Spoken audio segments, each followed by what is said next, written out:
네, 우리 지난주에 이어서 우리 에베소서 두 번째 말씀을 같이 나누도록 하겠습니다.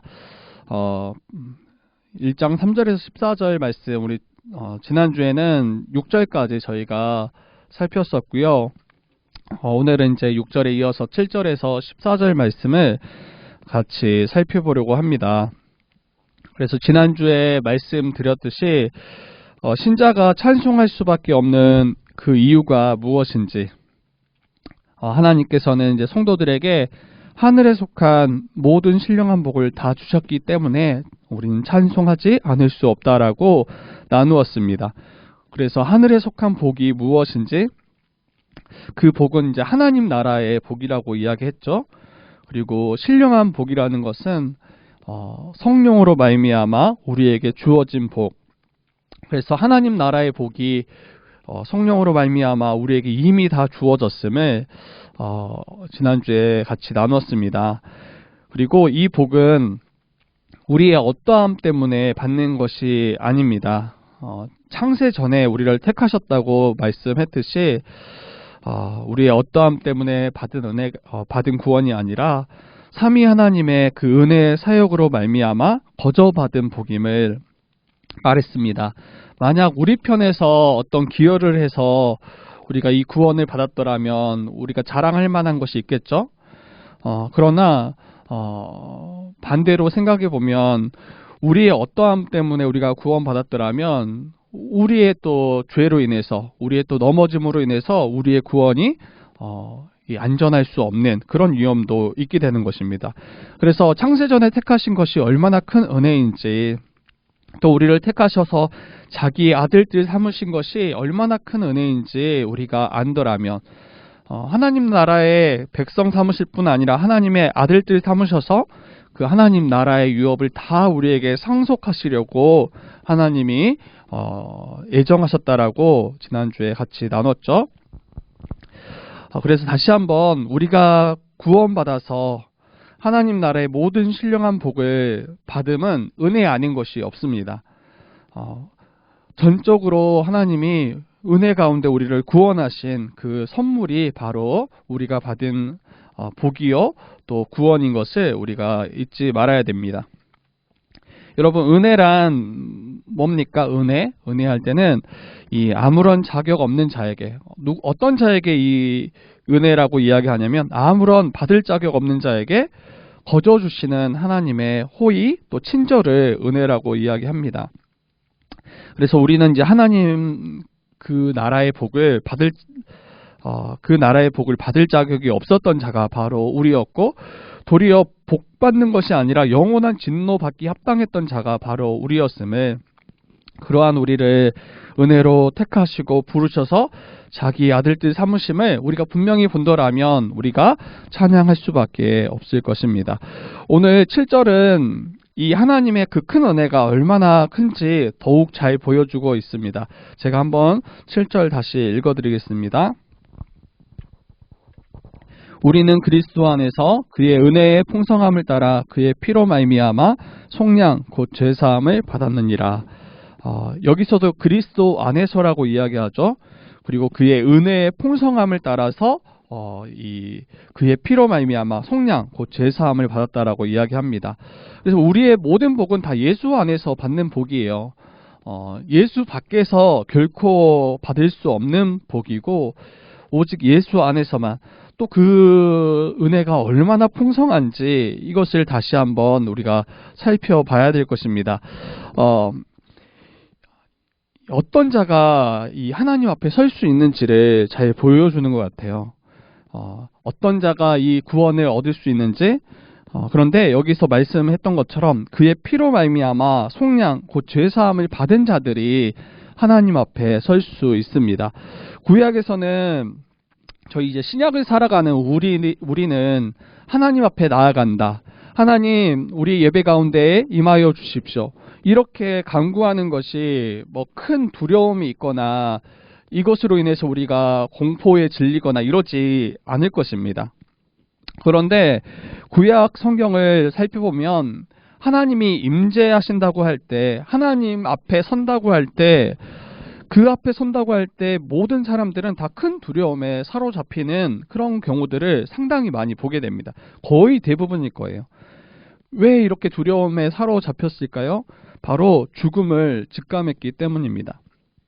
출애굽기 20장 19절에는 이렇게 이야기해요. 이제 20장에 이 하나님과 언약을 체결하는, 시내산에서 하나님과 언약을 체결하는 모습인데 이렇게 말씀합니다. 모세에게 이르되 당신이 우리에게 말씀하소서 우리가 들으리이다. 하나님이 우리에게 말씀하시지 말게 하소서 우리가 죽을까 하나이다. 그래서 모세를 중보자로서 하나님께서 직접 그의 백성된 자들, 이스라엘 백성들에게 말씀하지 말아달라고 이 모세에게 간구하는 모습을 보게 됩니다. 하나님이 임재하셔서 자신들에게 친히 말씀하실 때 우리가 죽을까 이렇게 염려하고 두려워하는 것을 보게 됩니다. 그리고 사사기에도 그런 비슷한 맥락이 있는데 이 13장에 보면 제가 한번 이 본문들 읽어드리겠습니다. 여호와의 사자가 마노아와 그의 아내에게 다시 나타나지 아니하니 마노아가 그제야 그가 여호와의 사자인 줄 알고 그의 아내에게 이르되 우리가 하나님을 보았으니 반드시 죽으리로다 하니 이렇게 이야기합니다. 이 마노아와 그의 아내는 이제 삼손의 부모입니다.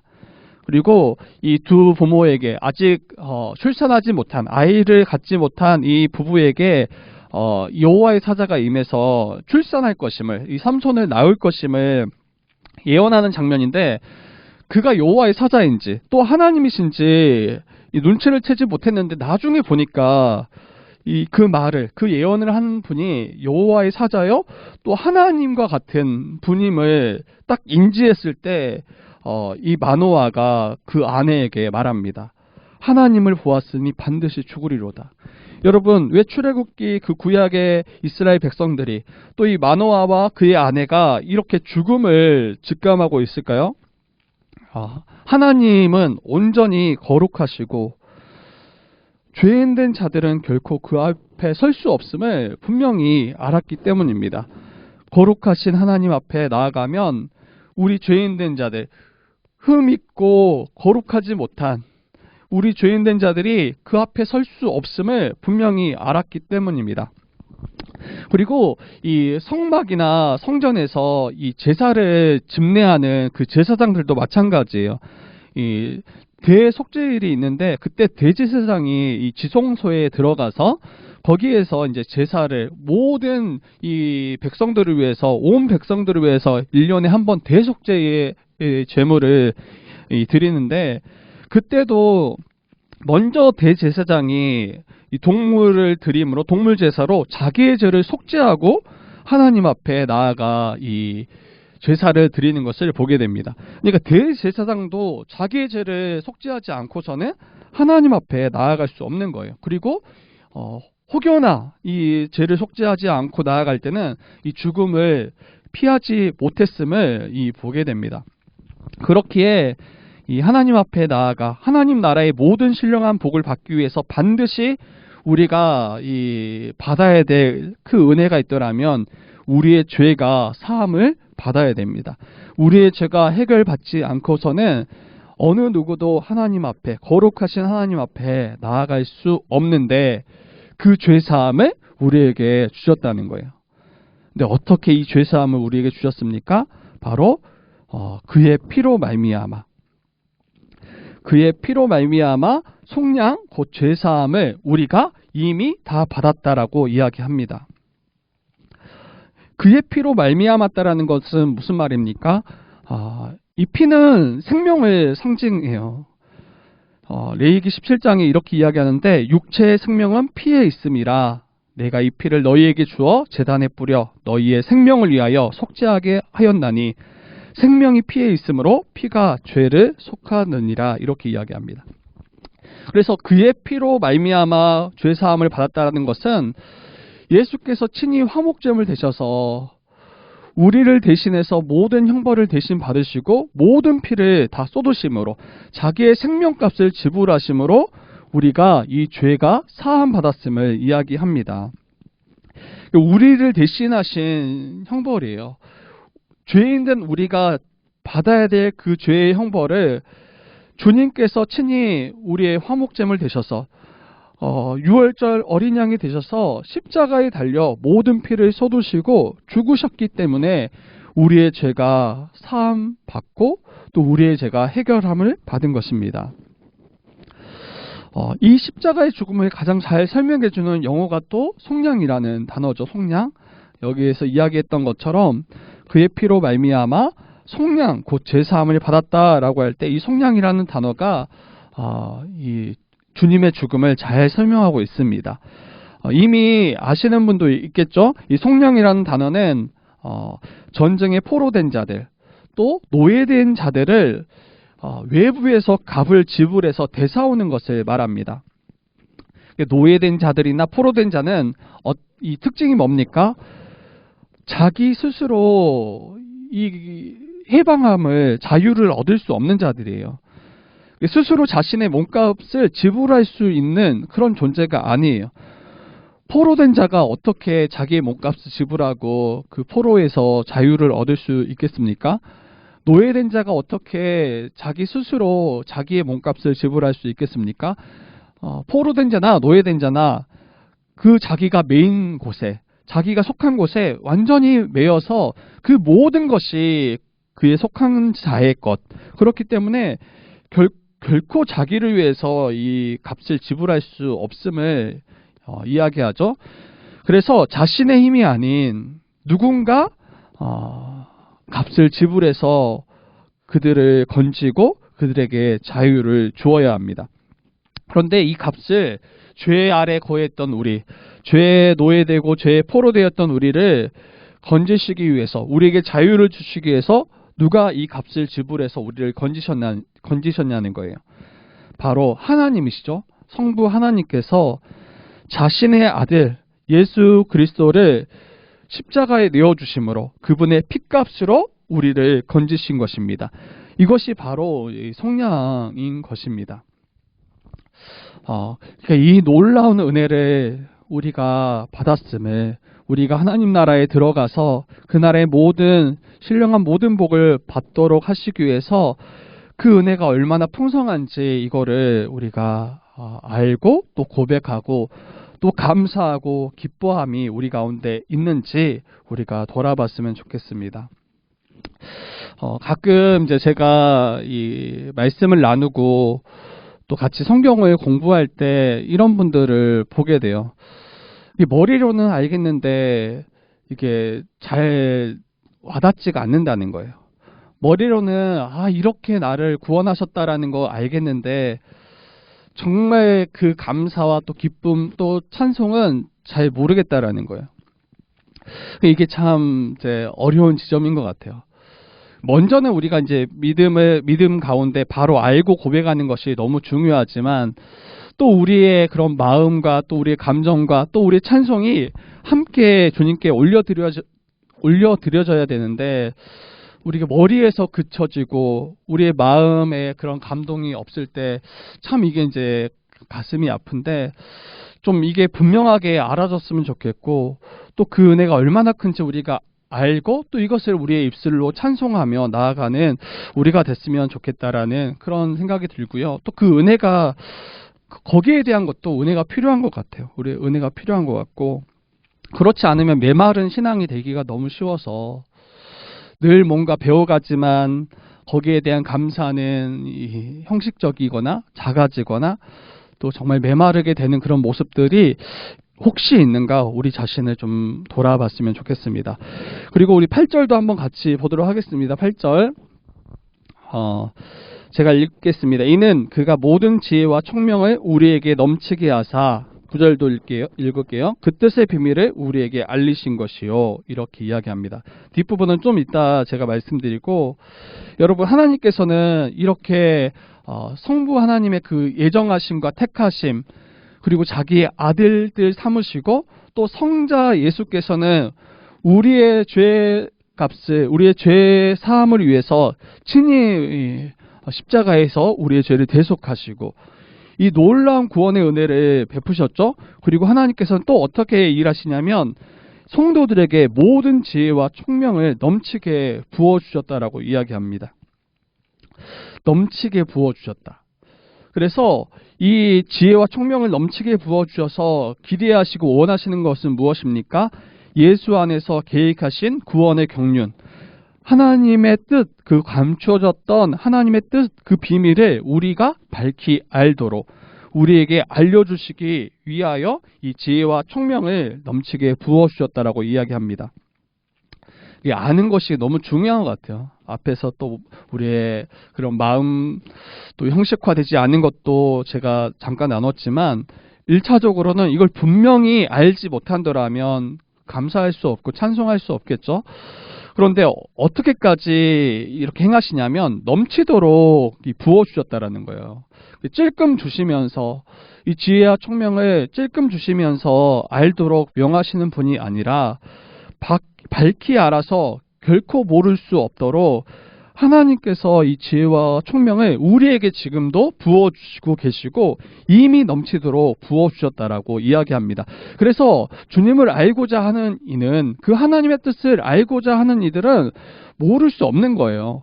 우리가 성경을 어렵다 생각하고 그 뜻을 알아가기를 힘쓰지 않는 것이 문제이지, 그 뜻을 알기 원하고 그 뜻을 찾고 구하는 자들은 모를 수 없음을 우리가 좀 알았으면 좋겠습니다. 저도 이제 모태신앙으로 이제 교회에 오래 속해 왔습니다. 어려서부터 뭐 주일학교나 또 중고등부 또 우리 청년부까지 아주 오랜 시간 동안 제가 교회에 속했었고 또 매주 예배를 참석했습니다. 그런데 이제 돌아보니까 이 감추어졌던 비밀도 잘 모르고 있었더라고요. 하나님께서 우리에게 베푸신 구원이 어떠한 구원인지 잘 모르고 신앙생활을 했던 모습들을 또 떠올리게 되더라고요. 그러니까 잘 모른 채 우리가 신앙생활을 할 수 있어요. 잘 모른 채 단순하게 믿는 경우가 있어요. 이 단순한 믿음이 어찌 보면 좋고 편한 것 같긴 해요. 예수 믿으면 구원받아. 예수께서 우리를 위해서 십자가에 대신 죽으셨어. 그 은혜로 우리가 구원받았어. 이 정도만 알고 이 정도만 고백하고 그치는 거예요. 그리고 나서 그 성경 66권에 그 풍성이 드러난 하나님의 그 구원의 경륜, 그 비밀은 알아가지 않고 거기에 이제 멈춰서 있는 모습들을 저도 그렇게 저 자신을 봤고 또 많은 분들이 그러한 모습이진 않는지 보게 됩니다. 여러분, 이 성경에 기록된 그 하나님의 구원의 경륜을 우리가 알아가셔야 돼요. 이를 위해서 하나님께서 지혜와 이 총명을 넘치게 부어주셨는데 이 지혜와 총명을 우리가 전혀 사용하지 않고 또 알아가지 않는다면 이게 얼마나 안타까운 일이겠습니까? 그러면 이 구원의 경륜이 무엇인지 한번 살펴보도록 할게요. 우리 말씀에 이미 다 기록되어 있어요. 우리 10절을 제가 읽어드리도록 하겠습니다. 하늘에 있는 것이나 땅에 있는 것이 다 그리스도 안에서 통일되게 하려 하심이라. 이게 지금 감추어졌던 하나님의 뜻이고 구원의 경륜이라고 이야기해요. 하늘에 있는 것이나 땅에 있는 것이 다 그리스도 안에서 통일되게 하려 하심이라. 이게 왜 비밀인지, 왜 감추어졌는지 우리가 분명히 알 필요가 있는 거죠. 그리고 이미 지혜와 총명을 저와 여러분들에게 다 부어주셨음을, 그리고 이걸 알고자 원하는 분들에게는 반드시 알 수밖에 없음을 이야기하고 있습니다. 간단하게 제가 좀 설명해 드리도록 할게요. 여기서 하늘에 있는 것이나 땅에 있는 것이 다 그리스도 안에서 통일되게 하려 하심이다, 이렇게 이야기할 때 이 통일이라는 단어는 크게 어렵지 않죠.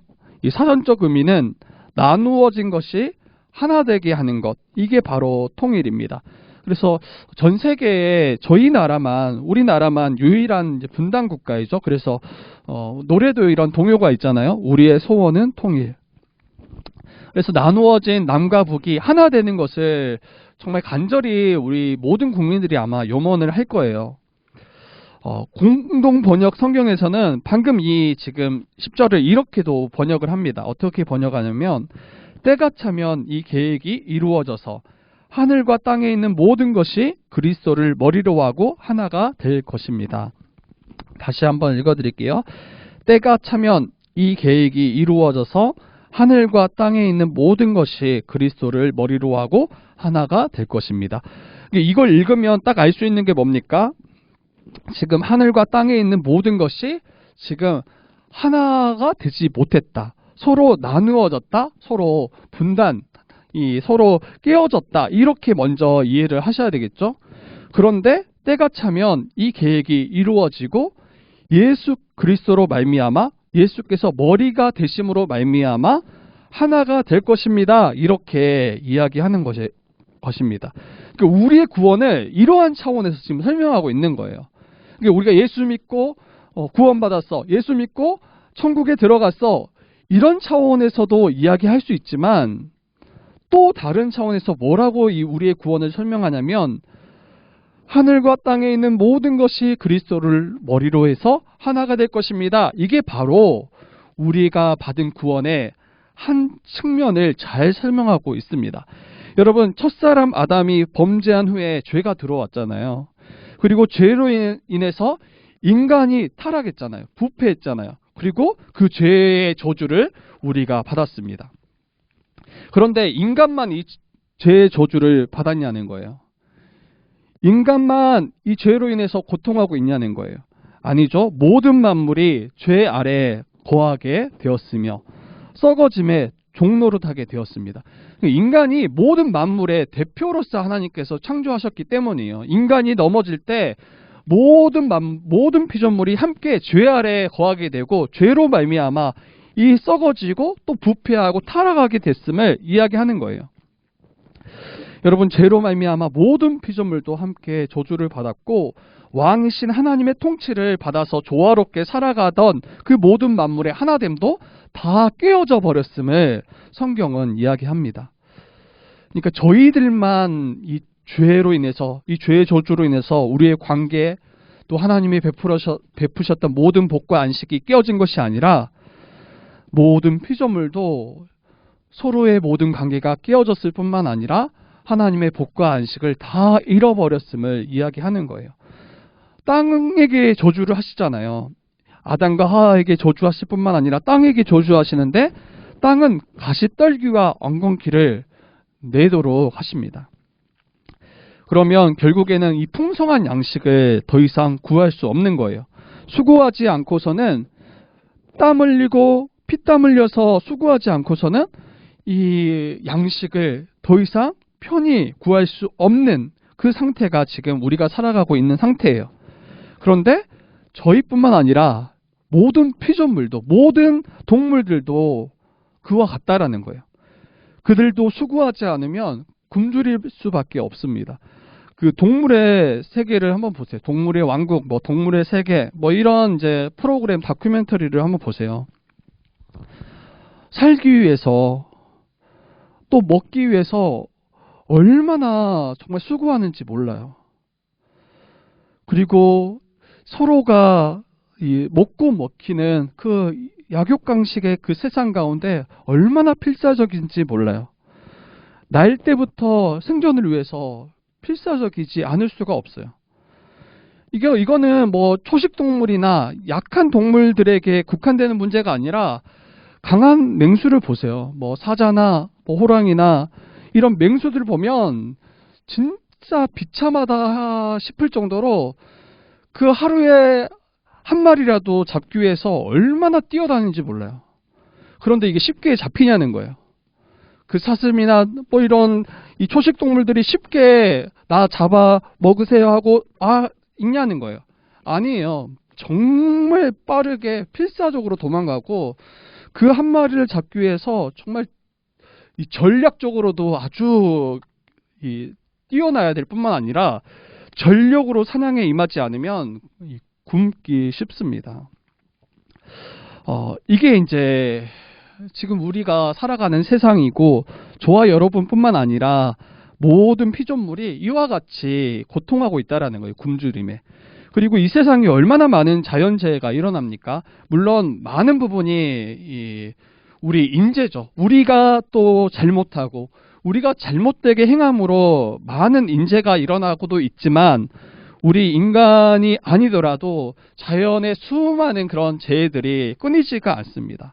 뭐 해일이 일어나거나, 해일이 일어나서 육지를 다 덮으거나, 화산이 일어나고 지진이 일어나고, 또 여러 가지 뭐 기후에 있어서 자연재해들, 대부분은 아마 인재일 거예요. 그럼에도 불구하고 이 세상은 여전히 이런 고통 가운데 있음을 우리가 알아야 됩니다. 그리고 코로나19처럼 여러 가지 바이러스들도 계속 발생하고 있잖아요. 이거는 뭐 코로나19 이전에 수많은 전염병들이 오랜 역사 전부터 계속 있어 왔던 거예요. 그런데 이게 더 강해지고 더 확산되고, 지금 벌써 2년 가까이 시간이 지났어도 이 코로나19 하나를 우리가 극복하지 못하고 수많은 사람들이 지금 고통하고 신음하고 또 죽어가는 분들이 너무 많잖아요. 눈에 보이지 않는 그 작은 바이러스로 인해서 지금 뭐 사회 전반적인 게 다 무너져 내리고 있잖아요. 경제, 교육, 또 복지, 모든 그런 시스템이 다 붕괴되고 있는 상황에 있습니다. 그런데 제가 말씀드리고 싶은 것은, 지금 우리가 살아가는 이러한 세상이 본래 하나님이 창조하시고 계획하셨던 세상이 아니라는 거예요. 이 모든 것은 우리의 죄로 말미암아 모든 피조물이 하나됨이 깨어지고 왕 대신 하나님의 통치를 떠남으로 일어나고 있는 죄의 저주임을 우리가 기억해야 합니다. 본래 하나님이 아담과 하와에게 주셨던 세상은 결코 이렇게 고통스럽고 늘 불안하고 염려 가운데 살아가는 세상이 아니라 가장 풍성하고 복된 나라고, 모든 피조물이 서로 하나 되어서 복되게 살아가는 세상이 바로 하나님이 창조하셨던 세상입니다. 죄가 들어오기 전에는 모든 만물이 하나님의 통치 가운데 거했어요. 그래서 조화롭게 서로를 위해서 살아가는 그런 세상이 바로 하나님의 나라였습니다. 인간도 인간의 위치가 있죠. 하나님의 형상을 따라 지음받은 인간. 그래서 하나님을 대리해서 모든 만물을 통치하고 다스리고, 그리고 모든 피조물은 그 인간의 통치 가운데 조화롭게 살아가고, 모든 이들이 하나님께 영광 돌리며 살아가고, 더 이상 그때는 서로 잡아먹고 잡아먹히는 그런 세상이 아니었어요. 모든 열매 맺는 나무들이 풍성히 결실을 맺고 과실을 맺어서 인간뿐 아니라 모든 생물들이 풍성히 먹고 마시는 세상이 본래 하나님의 나라였습니다. 뭐 육식동물은 그때 어떻게 했습니까? 이렇게 질문할 수 있어요. 그런데 여러분 걱정하지 마세요. 뭐 사자나 그런 맹수들도 그때는 초식동물이에요. 초식동물. 이렇게 이야기하면 또 오해하실 분이 있을 수 있는데, 여러분 초식동물이었어요. 초식동물. 제가 이제 말씀드리고 싶은 게, 이사야서 말씀 보면 예수님의 재림, 메시아가 오셔서 마지막 하나님 나라가 완성될 때 그 모습을 기록한, 어찌 보면 환상과 같은 그런 모습인 거죠. 그런데 어떻게 기록되어 있냐면, 하나님 나라가 완성될 때의 모습을 생생하게 묘사하고 있는데, 제가 한번 읽어드릴게요. 그때 이제 이게 하나님 나라가 완성될 그때를 말하는 거예요. 그때 이리가 어린 양과 함께 살며, 표범이 어린 염소와 함께 누우며, 송아지와 어린 사자와 살찐 짐승이 함께 있어 어린아이들이 그것들을 돌볼 것이며, 암소와 곰이 함께 먹으며 그것들의 새끼가 함께 엎드리며, 사자가 소처럼 풀을 먹을 것이며 정 먹는 아이가 독사의 굴에 손을 넣을 것이라. 이게 이사야서 11장 6절의 말씀인데, 주님 다시 오실 때, 재림하실 때 완성될 하나님 나라의 모습을 보여주고 있습니다.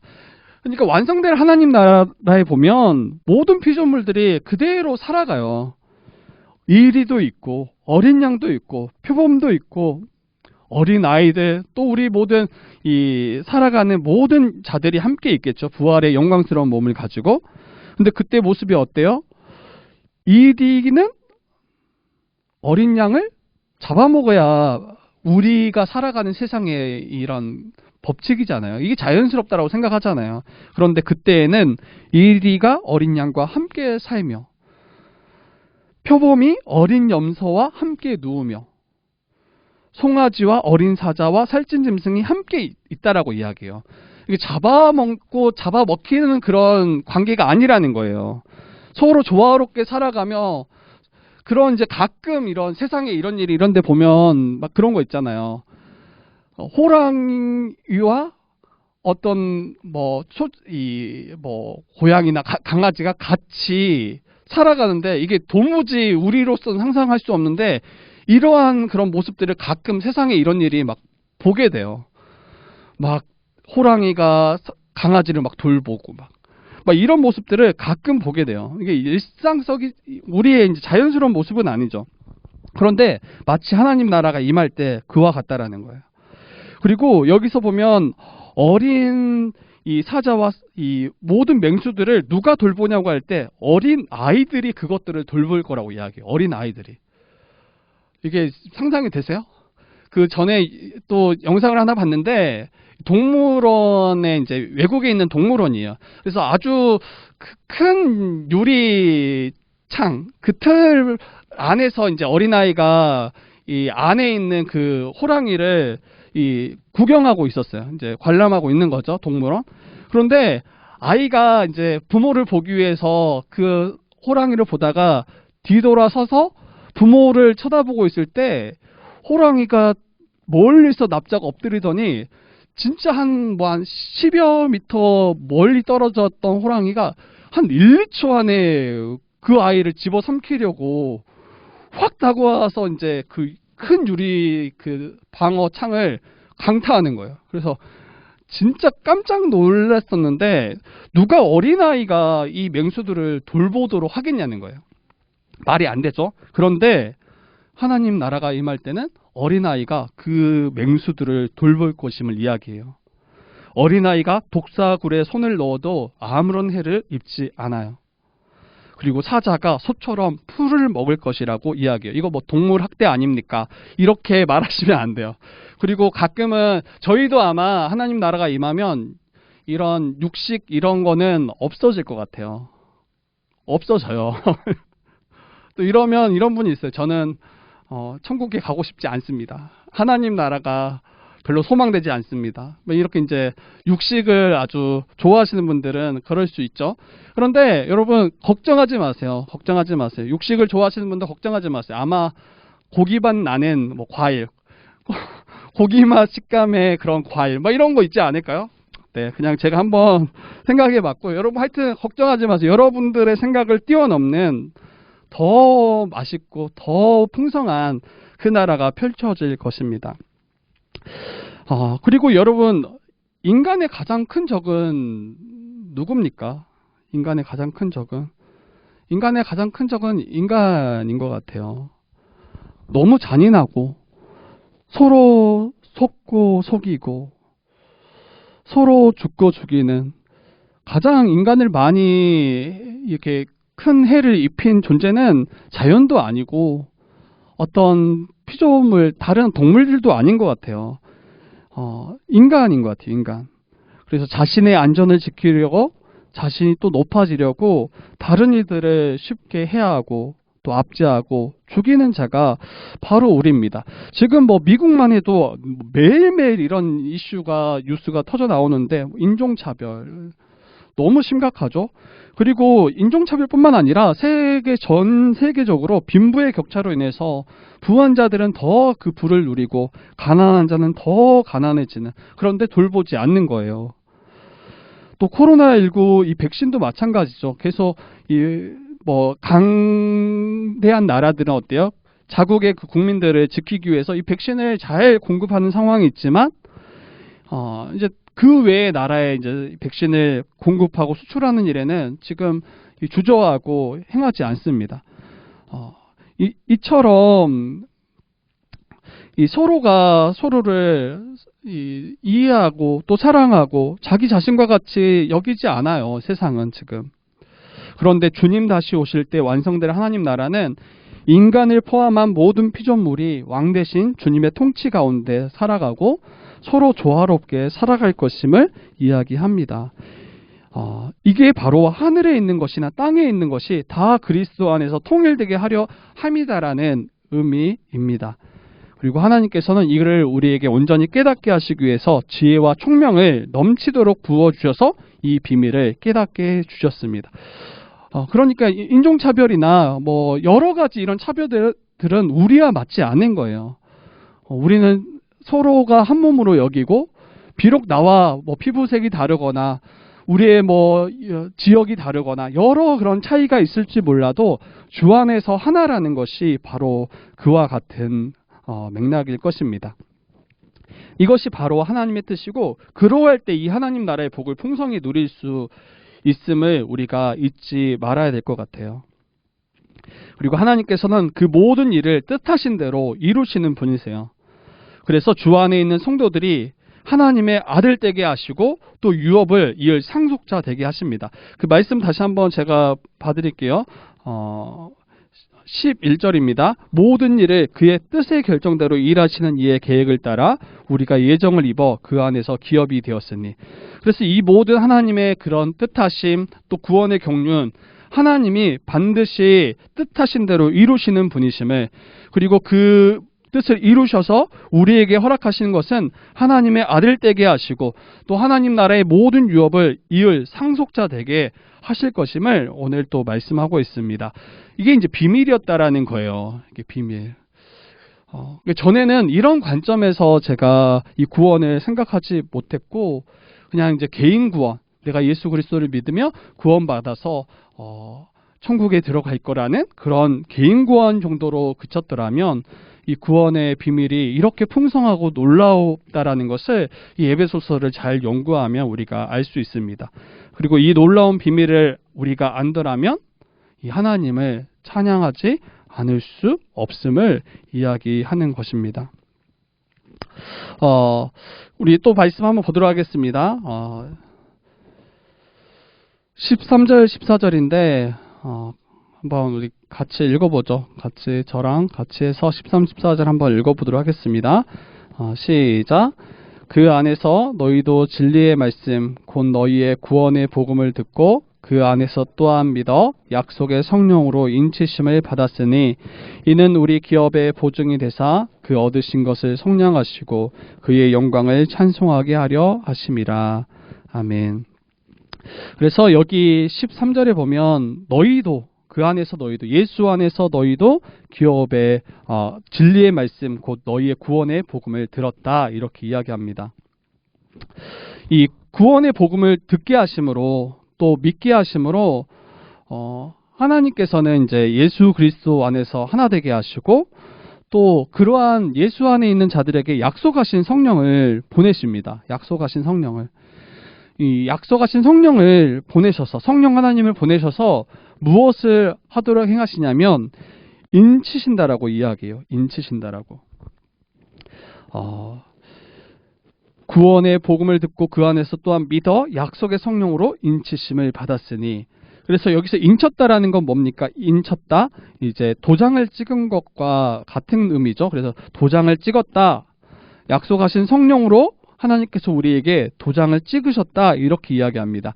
근데 이게 어떤 의미인지 한번 생각해 보면, 동물로 좀 비유해서 그러긴 하지만 예전에 이제 이 목축업을 많이 하신 분들은 이 가축을 키울 때 이 소들이나 뭐 양들이나 이걸 이동시키는 경우가 많이 있었죠. 뭐 어떤 풀을 더 뜯기기 위해서나 아니면 이 가축들을 뭐 이 매매하기 위해서 이 많은 소들이나 양들을 이동시키는 그런 때가 있었습니다. 그런데 그때 종종 이 양들을 또 소들을 잃어버리는 경우가 많이 있었다라는 거예요. 근데 잃어버리면 찾을 수 있냐? 못 찾는다는 거예요.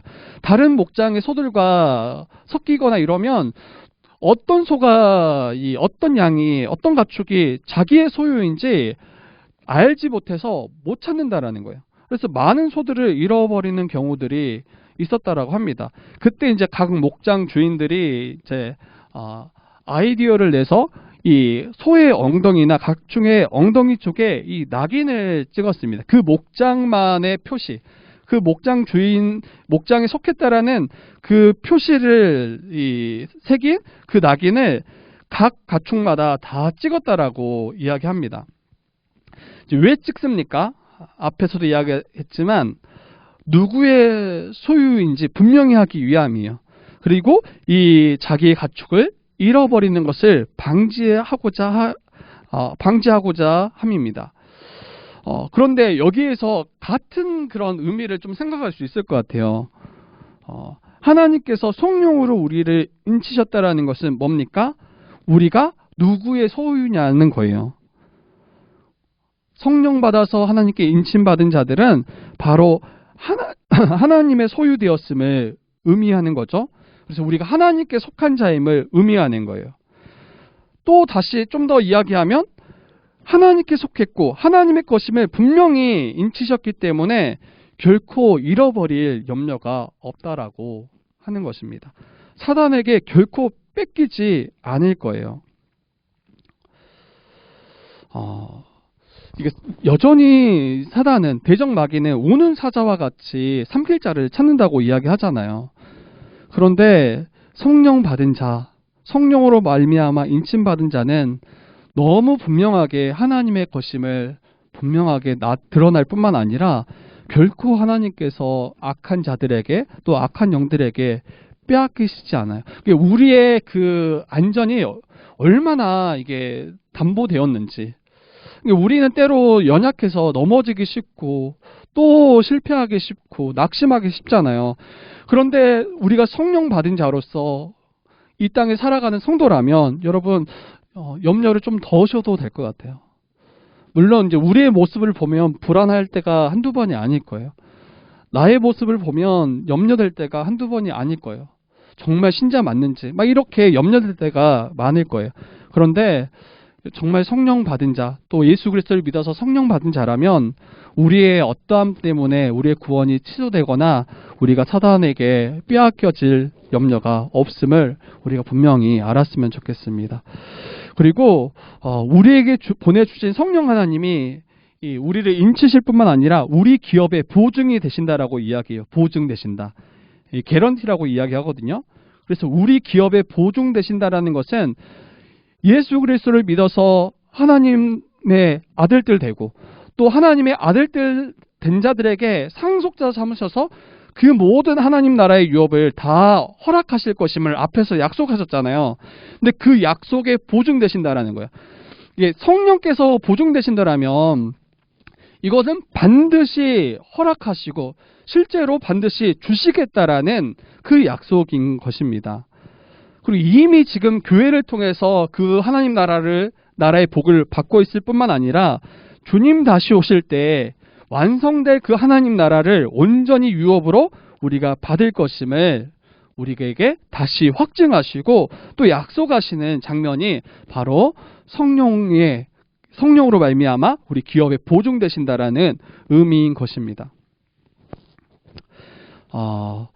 여러분 이 모든 은혜를 삼위 하나님으로 말미암아 우리에게 주어진 거예요. 성부, 성자, 성령으로 말미암아 하나님 나라의 약속을 주셨을 뿐만 아니라 이 복을 주시기 위해서 우리를 창세 전부터 택하시고 또 예정하시고 또 우리를 아들들 삼기 위해서 행하시는 분이 바로 삼위 하나님이심을, 그리고 우리의 죄를 사하셔서 거룩하고 흠이 없게 하시려고 자기의 아들 예수 그리스도를 우리의 화목제물로 주셨음을, 그리고 성령께서 우리를 인치실 뿐만 아니라 우리의 기업의 보증이 되셔서 반드시 완성하시고 우리에게 모든 것을 허락하실 것임을 이 삼위 하나님이 우리 가운데 행하신 것입니다. 이 모든 은혜를 우리가 받은 자라면 그의 영광을 찬송하지 않을 수 없음을 우리가 다시 한번 또 이야기할 수밖에 없어요. 여러분 말씀 이제 좀 마무리하도록 하겠습니다. 말씀을 정리하도록 하겠습니다. 하나님께서는 죄인 되었던 우리를 거룩하고 흠이 없게 하시려 이 모든 은혜를 다 부어주셨어요. 친히 우리의 죄를 십자가에서 담당하실 뿐만 아니라 성령 하나님으로 말미암아 우리의 구원을 확증하시고 또 우리가 받아야 될 모든 복, 또 받을 모든 복을 보증하고 계십니다. 우리로부터 난 게 아무것도 없어요. 그래서 은혜예요. 이 모든 복을 약속하시고 보증하시는 분도 하나님이시고 우리의 구원을 시작하신 분도 또 우리의 구원을 이루어 가시는 분도 또 그 구원을 성취하시는 분도 하나님이시기에 우리는 찬송하지 않을 수 없습니다.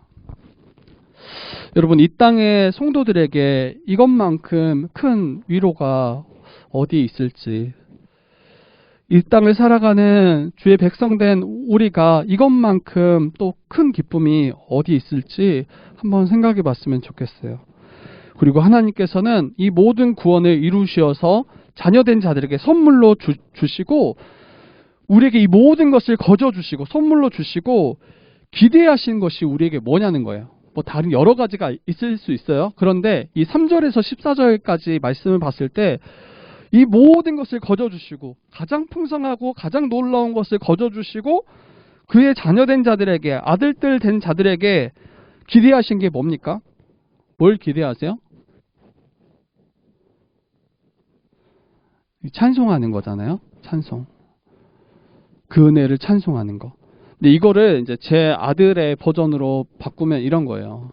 제가 이제 가끔 이런 말을 듣는데, 자주 들었으면 좋겠는데 가끔 듣는데, 아빠 최고. 이거예요. 아빠 최고. 아빠가 제일 좋아. 아빠가 제일 멋져. 이거예요. 여러분, 이게 찬양을 너무 막 크게 생각하지 않았으면 좋겠어요. 하나님이 우리의 찬송이 얼마나 가치 있어서 이 찬송을 찬송하라고 명하시고 이걸 기대하실까요? 별거 없어요. 우리가 찬송하든 찬송하지 않든 하나님의 그 영광이 조금도 뭔가 더해지거나 덜해지거나 그러지 않아요. 그런데 하나님께서는 그의 자녀들이 아버지이신, 모든 구원을 베푸신 그 아버지이신 하나님을 높이고 찬양하는 것을 가장 기뻐하시는 분이세요. 그러한 찬양이 끊이지 않도록 우리에게 날마다 이 생명을 공급하시는 분이 바로 하나님이세요. 이게 정말 우리가 그 하나님을 찬양하고 기뻐하고 높이고 있는지 우리가 다시 한번 우리를 돌아봤으면 좋겠어요. 정말 하나님이 가장 복되시고 또 가장 영광스러우시고 가장 우리가 사랑하고 존경하는 분이심을, 가장 우리에게 있어서 가장 최고이심을 우리가 고백하고 있는지, 가장 멋진 분이심을 고백하고 있는지, 그렇게 찬양하고 있는지 우리가 돌아봤으면 좋겠어요. 그리고 그게 정말 진심인지 좀 돌아봤으면 좋겠어요. 또 형식으로 흘러가지 않고. 그래서 주님의 한없는 은혜와 그 사랑을 우리가 기억하고 감사함으로 정말 존경과 사랑과 감사를 날마다 올려드리는, 그리고 그 사랑을 날마다 노래하는 저희 주의뜰교회 우리 모든 성도 되기를 주님의 이름으로 부탁드립니다. 그리고 이번 한 주간도 그렇고 우리의 모든 삶이 이런 찬양의 삶이 되기를 주님의 이름으로 부탁드립니다. 네, 이 시간 같이 한번 찬양 드리고 우리 또 기도하도록 하겠습니다. 찬양 드리고 우리 기도하겠습니다. 나는 찬양하리라. 주님, 같이 찬양 드리도록 하겠습니다.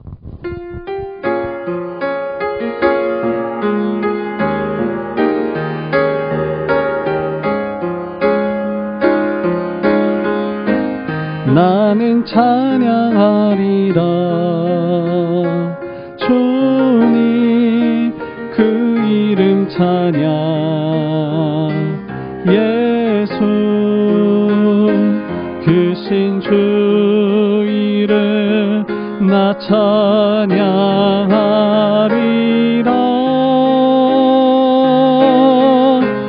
나는 찬양하리라. 주님 그 이름 찬양. 예수 크신 주 이름 나 찬양하리라. 우리 다시 한번 찬양합니다. 나는 찬양하리라. 나는 찬양하리라. 주님 그 이름 찬양. 예수 크신 주 이름 나 찬양하리라.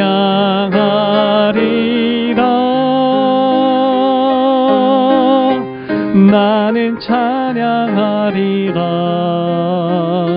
주 찬양. 예수 크신 주 이름 나 찬양하리라. 나는 영광 돌리리. 나는 영광 돌리리. 주님 영광의 이름. 예수 크신 주 이름 나 찬양하리라.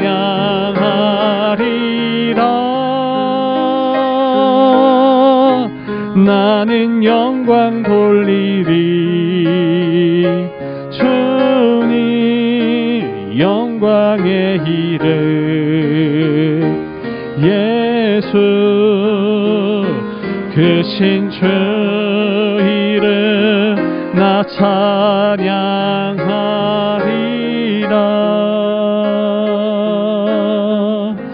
우리 이 시간 같이 한번 기도하며 나아가도록 하겠습니다. 오늘 말씀 기억하면서 하나님께서 그 하늘에 속한 모든 신령한 복을 더하시기 위해서 삼위 하나님께서 이 모든 것을 계획하시고 또 이루어 가시고 또 성취하심을 우리가 살펴봤습니다. 이것은 우리 편에서 아무것도 해야 필요 없습니다. 우리는 가만히 있으면 됩니다. 이런 이야기가 아니라 이 구원에 확증되시고 이 구원의 주권이 누구에게 있음을 우리가 분명히 믿고 아는지, 또 그 은혜를 기뻐하고 감사하고 있는지 우리에게 다시 한번 말씀하고 있는 본문입니다. 정말 예수 그리스도가 그의 피를 다 쏟으심으로, 그 십자가에 우리를 대신해서 죽으심으로 우리가 죄 사함을 받고, 또 하나님 앞에 나아가 그의 아들들 되게 하심, 또 성령으로 말미암아 우리를 인치시고 또 우리 가운데 약속하신 모든 기업의 그 풍성함을 더하시는 분이심을 우리가 분명히 알고 이것을 찬양했으면 좋겠습니다.